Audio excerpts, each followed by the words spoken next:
Hi everyone, I wanted to talk a little bit today about different meditative works that we can do with our cards to get to know them better and to start really feeling in sync and in line with our decks.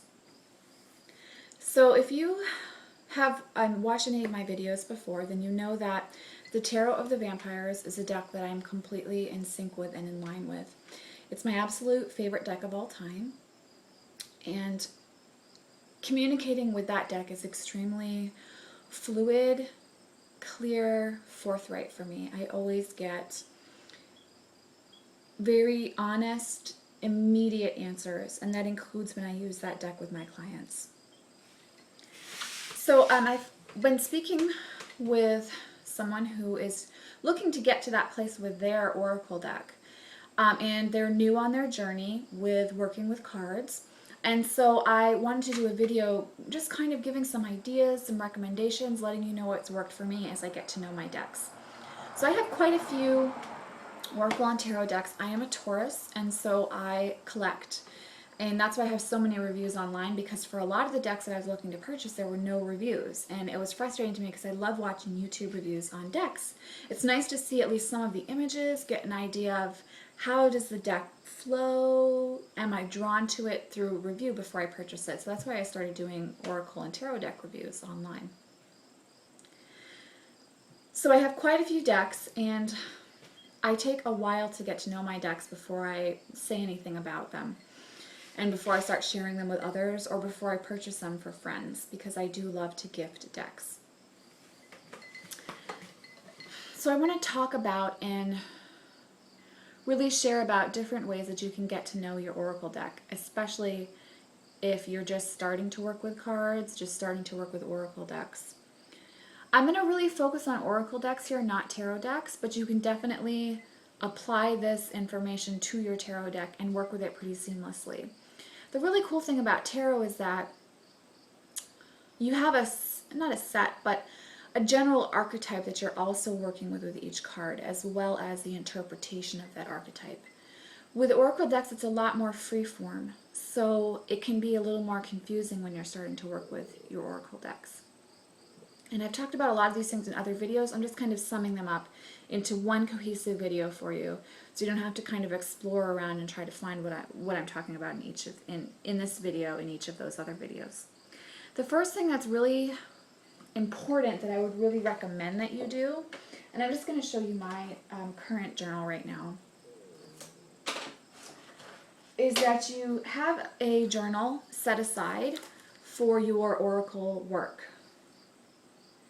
Especially in the beginning, it's really helpful to just work with one deck. As you go along and you get more comfortable with working with decks, then your intuition flows freely. Actually, what it really is, it isn't about flowing freely. You trust your intuition a lot more in relation to what the cards will mean as you begin to work with them. So I really recommend that you set aside a journal for your card deck. And then, as I always recommend, do a daily draw with your deck. Draw a card of your own every day with that deck and look at the written meaning that's in the guidebook. But then really sit and communicate with the image on the card. Okay, so I say that and it sounds easy, but then you go to sit down and do it. Well, how do you do that? So I'm just going to give you an example. I'm going to pull from the Oracle of the Shapeshifters, and I'm going to take, I want to get one of the American Edition ones because I'm going to be doing a review on that version. So here's my Oracle of the Shapeshifters card, and I have Snake Princess, the Serpentine Path to Power. Okay, so now I'm going to sit down and meditate, and not meditate, but just communicate with the deck, with the card for a few minutes. And it's morning, so I know I only have a few minutes, so I want to make it count. So the first thing I'm going to do is relax and not get stressed out. Which it's easier said than done, but just experiment and practice with this and you will relax as you start to do this. Okay, so what sticks out to me in the card today? First of all, that her eyes are very golden in tone. Okay, so what does gold make me think of? It makes me think of the sun. It makes me think of Apollo. Okay, interesting. It makes me think of masculine energy. It makes me think of power, action, and focus. Okay, so now, I'm communicating with the cards. Okay, so focus. Okay, so power's here. And I just thought of power on my own by thinking about the golden color that I was picking up out of her eyes. Okay. So the gold color is also mirrored in the snake that's in the tree beside her.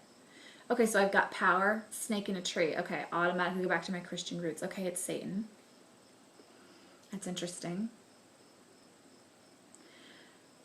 There's a tree. Okay, that's old to me. There's the apple, which is wisdom. There's the golden color around the apple. There are leaves. Her hair is swirling in a curly pattern, in a spiral pattern. And the image on the border has spiraling as well in it. So I can see that the communication with the card is telling me that I have a viewpoint of power that's masculine and feminine. It's polarized. What's healthy and what's not healthy in that polarization? And how do I bring it back into balance for myself? And how do I begin to equate masculine power with not a negative image of Satan, which would be the misuse of power, the subjugation of women, but instead with a forest god, earth god energy closely aligned to Pan, a god who questions instead of misleads. So I hope that kind of makes a little more sense as I'm saying that. How am I communicating with the card? That's what I'm trying to share with you. The card will show me different images. Every time I look at it, I will pick out something different depending on the day. And so I can see that the message for me today is really about exploring the polarization that I have of power. And how do I bring that back into balance? And so what's going to show up for me today?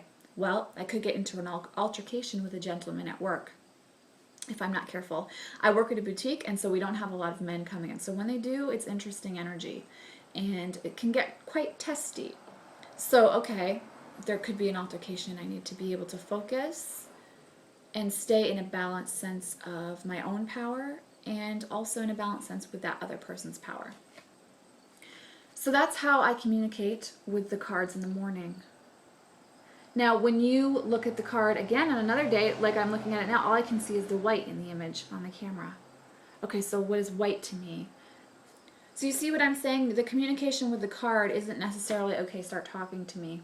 It's working with your own psychic gifts. So it could be visual if you're like me. Could hear something. Quite often I'll just look at the card and I'll hear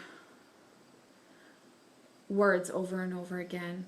Or something will stick in my mind, something will pop into my mind, and I'll know that's something I might have to deal with during the day, or something that's related to this card for me.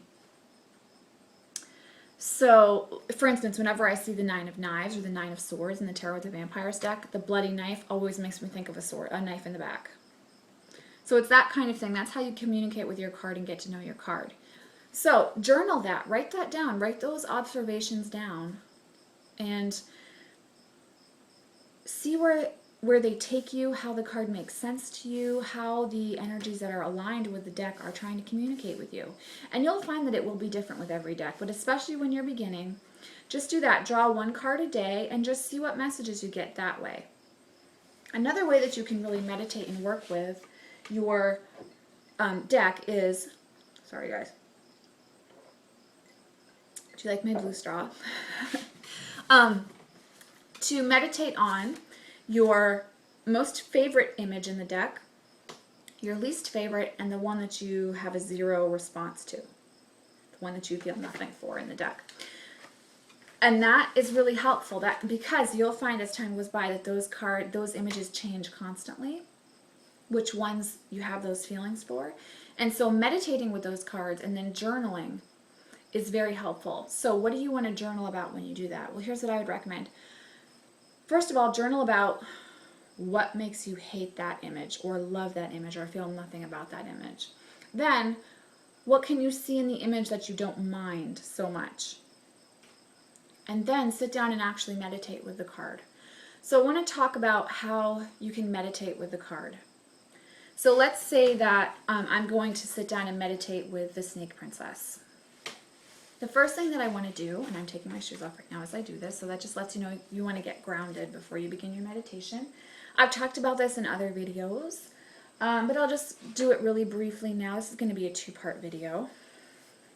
So you just want to slow your breathing down. Relax. Let go of any concerns of the day. Let your shoulders drop down and stop being like this. Straighten your spine. You don't have to sit cross-legged on the floor. You can sit in your chair. Once you feel your heart rate balance and your breathing relax and you feel very grounded, and by that I mean centered, very aware of your body and in your present moment and not miles ahead of what else you have to do in the day, then you know that you're relaxed enough to begin your energy work or in your meditation with your card. So this is where you can choose to either look at the image and then close your eyes, or you can put the image somewhere where you can look at it and you can do an open-eyed meditation, which would be just staring at the card. So for me, I find that it's easier to look at my image and then close my eyes. Now, with my eyes closed, I will imagine, and that's a huge part of your intuition, I will imagine the image and then I will imagine myself stepping into the image and interacting in the scene. So, with the Snake Princess, okay, so I see the snake in front of me, I see Eve, the Snake Princess, I see the apple, now I step into the scene. Okay, what does it look like? What does it feel like? It feels like a garden. I can smell that dampness that comes up from the earth and the undergrowth.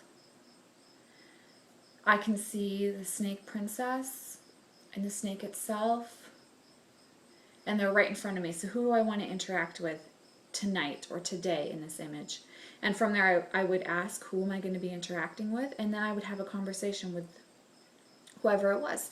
It could be the snake, it might be the princess, it could be the tree, it could be the apple. I mean, oftentimes when you meditate with your card, you'll have a different experience, which is why this shouldn't be a one-time thing for you, but this can be an ever-growing and evolving practice. So allow yourself to have that interchange with the card and the images and energies associated with the card, and allow yourself to just be really free with it. Don't try to make it into something. Don't get focused on, well, this person had this experience and they do this, so I need to do that. I just want you to really just go with the flow. Allow whatever happens to happen. And then when you're done and you come back from your meditation and you ground yourself again so that you're present to this reality, journal about the experience that you had. So write it down. And you don't have to write down everything if that feels overwhelming to you. Just write down what's sticking in your mind is the most important thing for you to take away with working with that card. So that's another way that you can work on meditation with the card. And what it really comes down to is just spending time with the energies of the card. And yes, you do want to read your guidebook, but you don't want to get stuck on your guidebook. So read your guidebook and then don't worry about your guidebook. John Holland talks about that in his Psychic Tarot deck. It's like, read this book completely and then just let it go, because you're going to remember what you need to remember and what's right for you. So that's the most important thing that I'm going to say in the first part of this video about getting to know your deck better. Use what works for you and let go of the need to control your experience with your deck, okay? Because each deck is different, especially when it comes to oracle decks. And they're going to take you on different journeys and you're going to use them for different purposes. So just relax and allow yourself to have fun and enjoy the journey.